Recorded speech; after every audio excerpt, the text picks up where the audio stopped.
Peace and love, y'all. Y'all know what it is. Bond Simmons, we here. TNR, Teach and Reveal. Y'all know what we here to do. Yes, they got my boy to apologize, man. Adamantly. You know what I mean? They got the apology that they wanted, finally, from Kyrie. But I know it's kind of a mixed review. You know, certain people saying he sold out, they buck broke him and all this nonsense. And then, you know, other people saying, nah, he did the right thing or whatever. Now, my take is this, because I'm always, you know, I always want to deal with the facts. So I always just want to unfold and unpack, put all the facts on the table. And then, you know, you can formulate your opinion. You know what I mean? But we shouldn't be so quick to rush judgment on another person. With that said, yes, he apologized.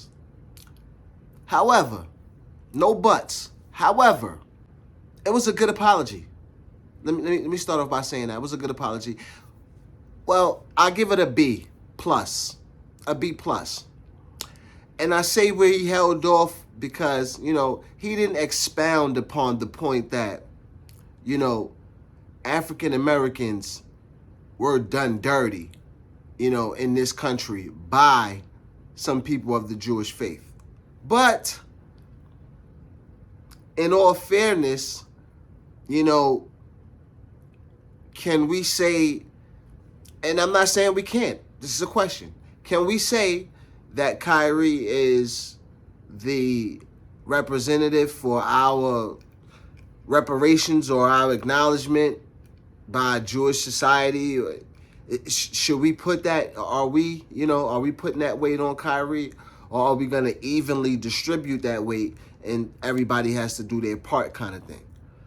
That's what I'm kind of leaning towards, right? We all got to live in peace and harmony anyway at the end of the day, right? So it's not always about separating, especially within the culture. We always do that. We want to have 1,000 subcultures within the culture when we should all be trying to be, you know, on the same page as far as peace and equality for all people, you know, but essentially we're talking about African American people right now because of the trials and tribulations that we have been through in this country. And that should be just understandable. You know what I mean? So it was just that kind of thing that Kyrie didn't expand upon in his apology. But like I said, you know, he did enough. He made a wave. He made a statement. He voiced his opinion. He sparked some conversation. He took the cover off of something so we all can see it. And, you know, he could, you know, we want him to play basketball. We don't want him to just, you know, tear his life. Of course, basketball is nothing in comparison to what's going on with people in this world, you know, African American people in this world. So I don't want to, you know, advocate that at all. That's not what I'm saying by any means. But what I'm trying to say, and to make sure that I articulate it in a way that, you know, we can understand it and appreciate it, and most importantly, I can convey my true and natural feelings, is that I just feel like, you know, since he's done that part and sparked that conversation, then, you know, to put too much weight on one person, then we already know what's going to happen. We already know he's not strong enough to fight the machine. You know, he's not strong enough to beat the machine. So at the end of the day, we all got to do our parts, and we can't just sit back and say, oh, Kyrie, you know what I mean? Condemn him and stand on their neck and don't like, you know, so it's that kind of thing to it, right? And another thing, if you got too mad and didn't read all the way into the apology, it was asked. That's another thing, too. It was asked by the media, you know, how does he feel about everybody condemning him and the team suspending him and all of those things. And he did mention that he has people that, you know, is going to handle that, and rightfully so. If you want to talk about defamation, I think he was defamed the most. You know what I mean? And that brings me back to this anti-defamation league. Like, ESPN, the ADL, the NBA, Nike, right? All of these people publicly called Kyrie an anti-Semitic person, right? And said they had to disassociate themselves with him when he never made anti-Semitic remarks, when he adamantly denounced anti-Semitism already the first time. So that's some defamation. And that's kind of ironic that the Anti-Defamation League is out here defaming people. prematurely, right? Without support and evidence. And then as we look into the ADL on their website and stuff, they're only about defamation to the Jewish community. Rightfully so, whatever, but maybe you should name it the Anti-Jewish Defamation League instead of naming it Anti-Defamation League, like you stand up for the defamation of all people, against anybody. You would lead me to believe if I was defamed that I could probably contact you, when you would probably slam the door in my face and tell me, seek help elsewhere. I'm kind of with Kyrie on that, man. It does seem to me he has a lawsuit.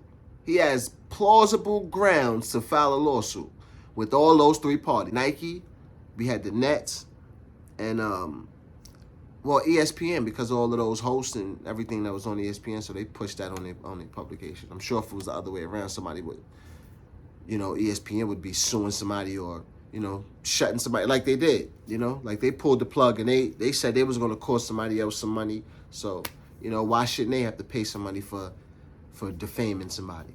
That's how I feel about it anyway. There's facts, so, and that's another thing that they say. It can't be defamation if it's true, right? So even if he did refer to the documentary, if the documentary didn't say anything that wasn't true, then he didn't defame you. Or let alone, let's leave out the documentary, right? Because that's a touchy subject.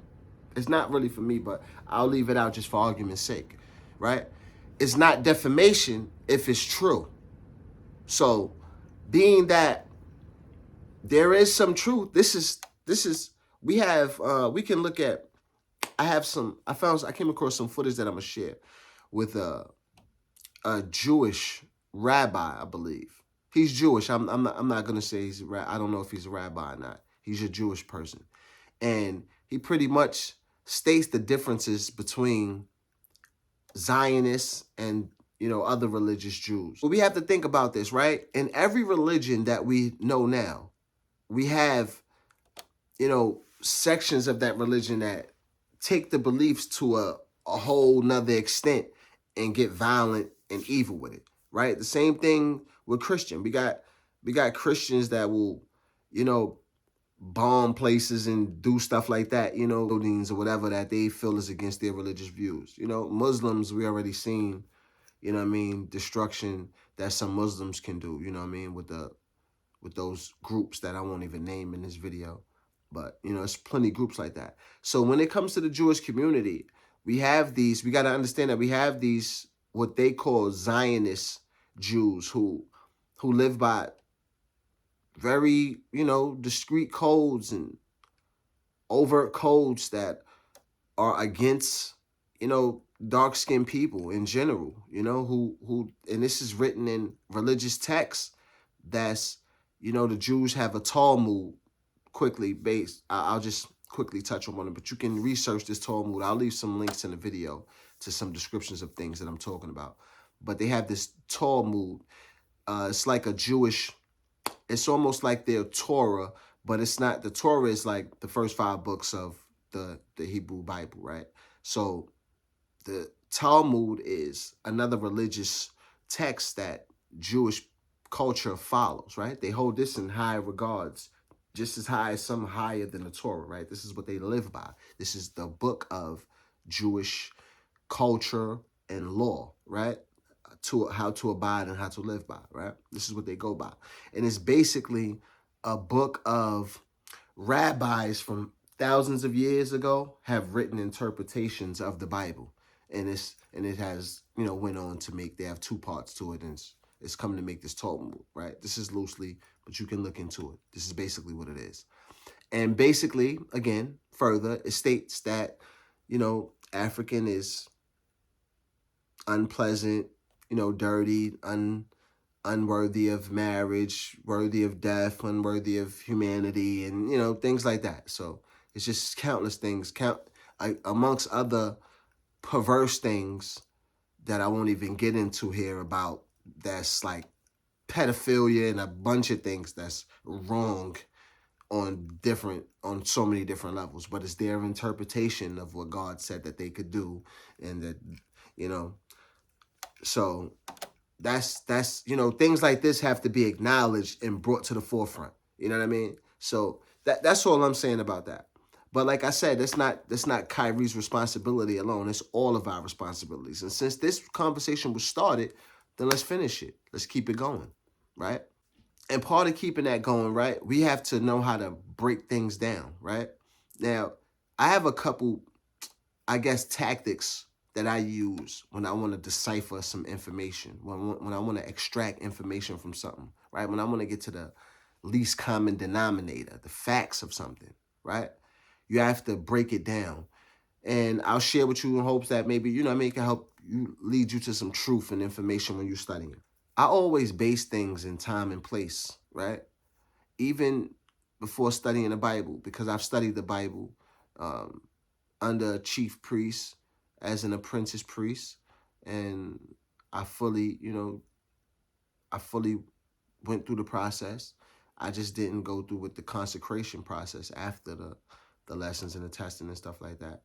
And that's for personal reasons. I just felt like, it was just certain things that I didn't, I felt like I wasn't ready at that point to, fully become a priest or whatever. But, I learned a lot about the Bible and understanding of the word and the history and the theology, So, and I appreciate that.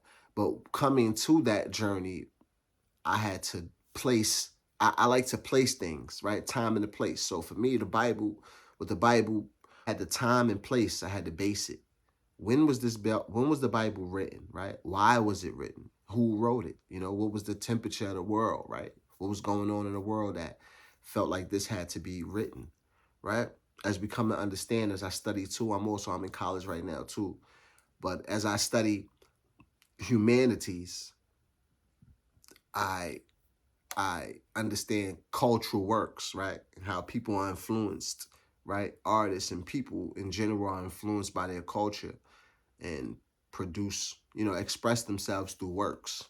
Through a work could be a song, could be a painting, it could be any creation or statue or something that's a result, an expressional and artistic or physical expression of the culture by someone within the culture. Identifying yourself, identifying yourself with the culture of that time and place will help you get a better understanding of the mindset of a person in that time and place, so that you can better understand or better come to the terms with, if you can identify and believe something, or if you can anticipate the reaction of someone that has given you information from a past event that you have to rely on now, right? And believe to be true. Also, the person, the aura, the background, the origin of the person. Was they an honest person? Was this a criminal? Was this a, what type of person was this that wrote it, So that's kind of important to me too, So that's just kind of how to, buckle down on some things, strip the dressing, because you're going to hear, especially in this informational age, a lot of information is spread, So, we got to be careful to just not hear something and just repeat it and lock it in your heart like it's true. Even what I tell you, if I'm telling you this, this Talmud came from this, like, no, I'm going to leave some links in the description. Look where the Talmud came from. Study when it was written, who wrote it, like, what I mean? No, look into, these things that somebody's telling you. So that's another thing that brings it back full circle. So it's not for Kyrie to keep standing there and telling you every day, this is that, and then keep, going through a war himself while you just sit back and just say, like, no, the conversation has been started. Now adjust your life to this information. Live with this. A couple years, you pass it to your babies, because a couple years down the line, Kyrie's not going to have, this platform. He's going to be out of the NBA and probably be, off doing something else. So it's not going to be a Kyrie there. You're going to have to instill this in your kids. We're going to have to keep this information going. We got to keep this conversation going. So Kyrie did his part. It's over for that. It's our turn now. It's my turn now. Subscribe to the network. Teach and reveal. I'm going to do my part. I'm going to keep the conversation going. I'm going to keep my foot on their neck. I'm going to keep telling y'all what's going on. I'm going to keep uncovering this information. You know what I mean? So don't worry about Kyrie. Don't wait for Kyrie to tell you nothing, man. You know what I'm saying? He did his part. We here now. And with that said, we out. Till next time. TNR, Teach and Reveal, Tumble and Rise. That thing, I know what it is. All right? Peace.